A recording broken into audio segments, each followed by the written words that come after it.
I now give the floor to His Excellency Ivan Gil Pinto, Minister of Foreign Affairs of the Bolivarian Republic of Venezuela.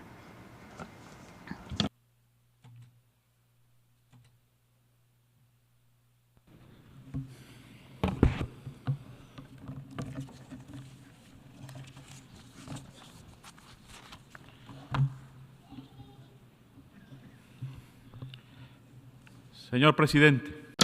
Mr. President, Venezuela stands here talking to the world with a sense of truth. Over 5 centuries, the history of our homeland has been marked by one key ideal. That is the goal of achieving a society in which equality, justice, and freedom reign.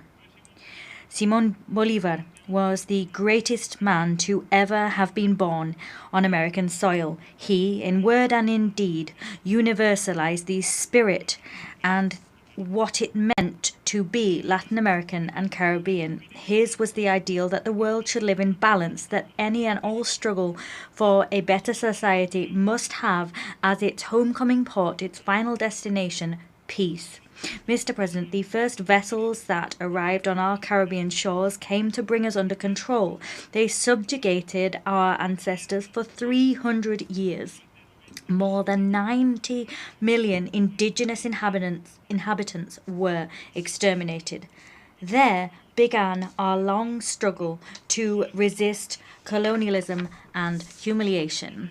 3 centuries later, the Liberation Army, comprising black people, indigenous peoples, white people, mestizos, it was an army in which slaves, peasants, and free men from across the continent stood side by side as equals.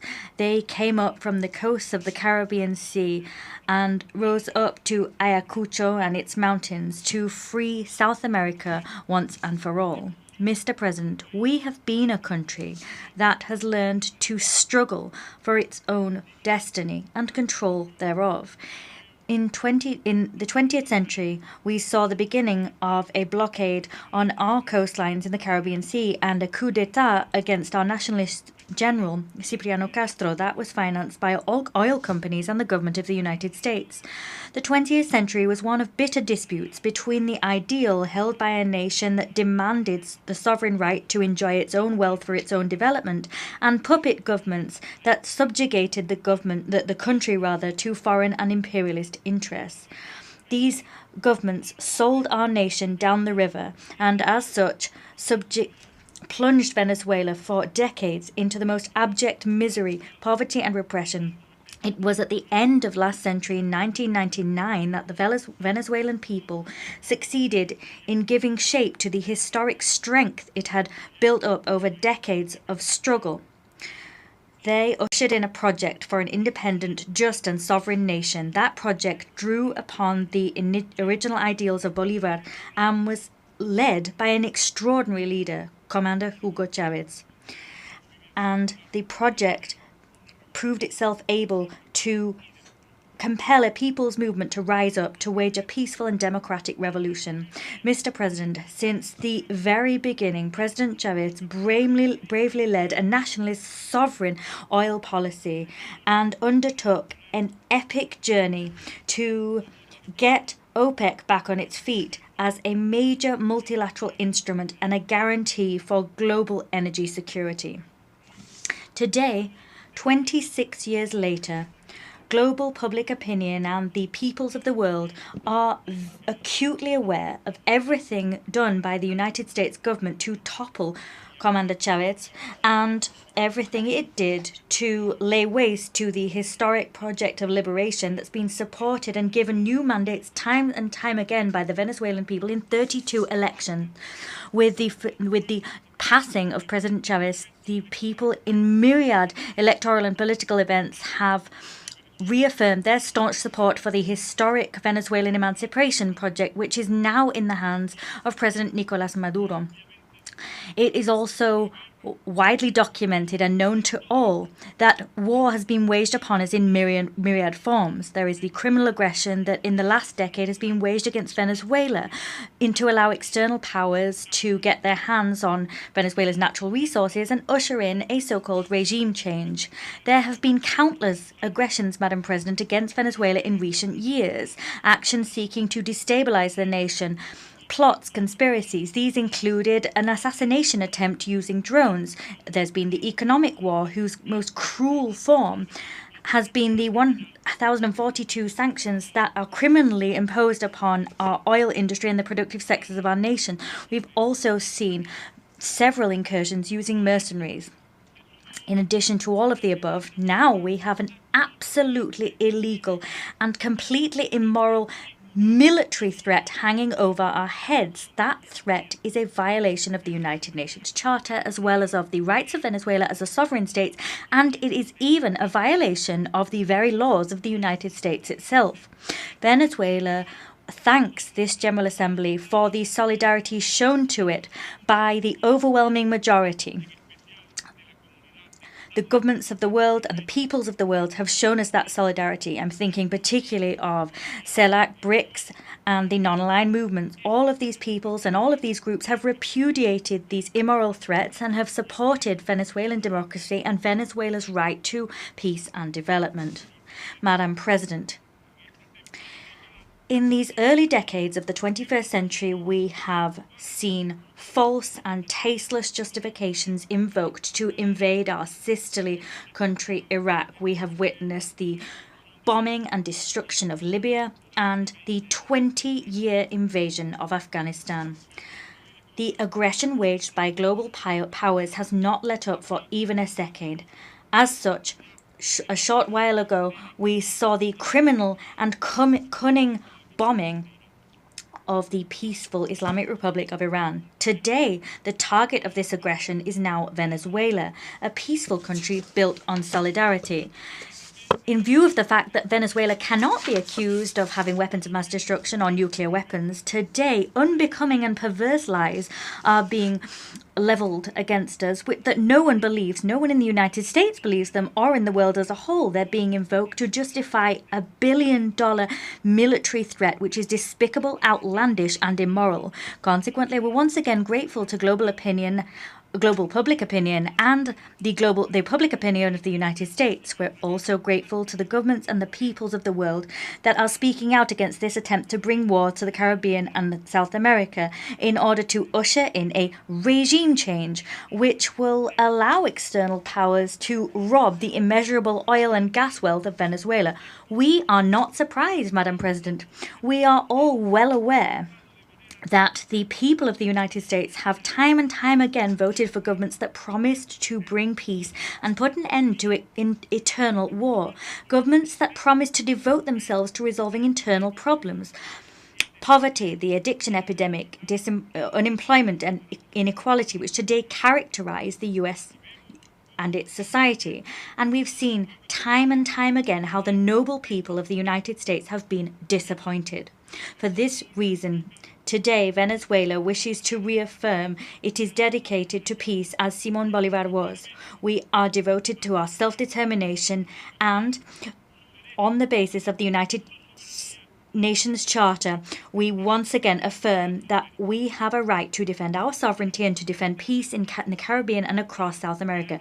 Venezuela is part of this new pluripolar world that has been ushered in. Simón Bolívar in 1824, in the altitudes of Junín, was driven forward by the same ideal when, on the eve of a decisive battle, said to his soldiers, "Peru and the whole of America is clinging to you as a hope for peace, the daughter of victory. Even liberal Europe is watching you, enchanted under a spell, because the freedom of the New World is a hope harbored by the universe as a whole." President, Venezuela defends, struggles always, and works for a world of balance, justice, and equality, a world free of colonial empires. It was Chavez who was the great driver of the process to usher in such a world on our continent. He did so by founding Petrocaribe, Alba TCP, and the Union of South American Nations, UNASUR, as well as the Community of Latin American and Caribbean States. The people of Venezuela are a peace-loving people, and for this reason, they are always ready to defend that peace. We are not intimidated by threats, lies, or cannons. The love for freedom courses through our very veins. Bolivar taught us to espouse those ideals when in 1818, in the face of a threat levelled against him by an impudent Washington envoy, said, and here I quote, "It would seem to me, sir, that you are attempting to force me to insult you in return. I will not. But what I will tell you is that I will not allow this contempt to be shown for the government of Venezuela or this scorn for our rights.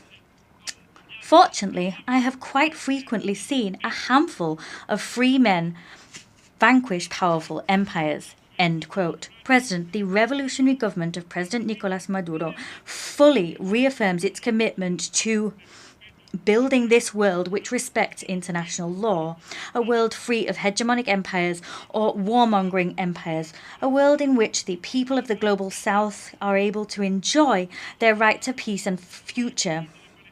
We stand in solidarity with the heroic people of Palestine, and we call for the end of the genocide waged by Israel's Zionist regime. We condemn attacks against the territorial integrity and sovereignty of the Islamic Republic of Iran. We stand shoulder to shoulder with Cuba, and we demand that, as the rest of the world does, the lifting of this murderous and criminal blockade. Moreover, we once again express our unwavering solidarity with the people of Nicaragua, who are worthy heirs to the legacy of Augusto Cesar Sandino. We call for the complete, immediate and unconditional lifting of the unilateral coercive measures imposed upon the brotherly republics of Belarus, the Democratic People's Republic of Korea, Eritrea, Iran and Zimbabwe. Mr. President, we support President Putin and the noble Russian people in their struggle against neo-Nazism and the militarist aggression of the Western world. We support the initiatives of President Xi Jinping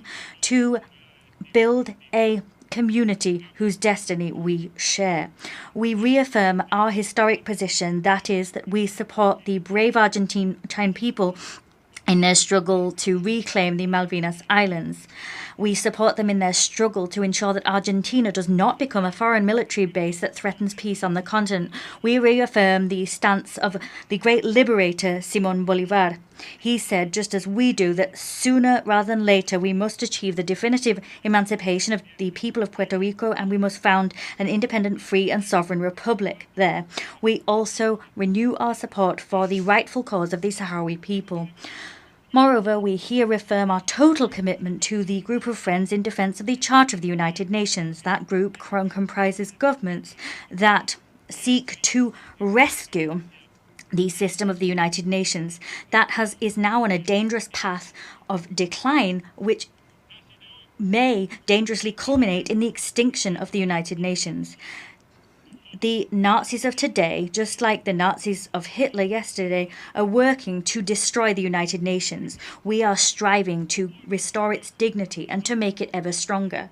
President, today we reaffirm that the Venezuelan people will continue upon the path that they have freely chosen for themselves. The world must know that Venezuela is prepared to continue walking the path opened up for them by Simón Bolívar and the freedom fighters of America. We have given shape to a powerful national union. We stand together. We say before the world that Venezuela has never been, is not, nor will it ever be a threat for any nation whatsoever.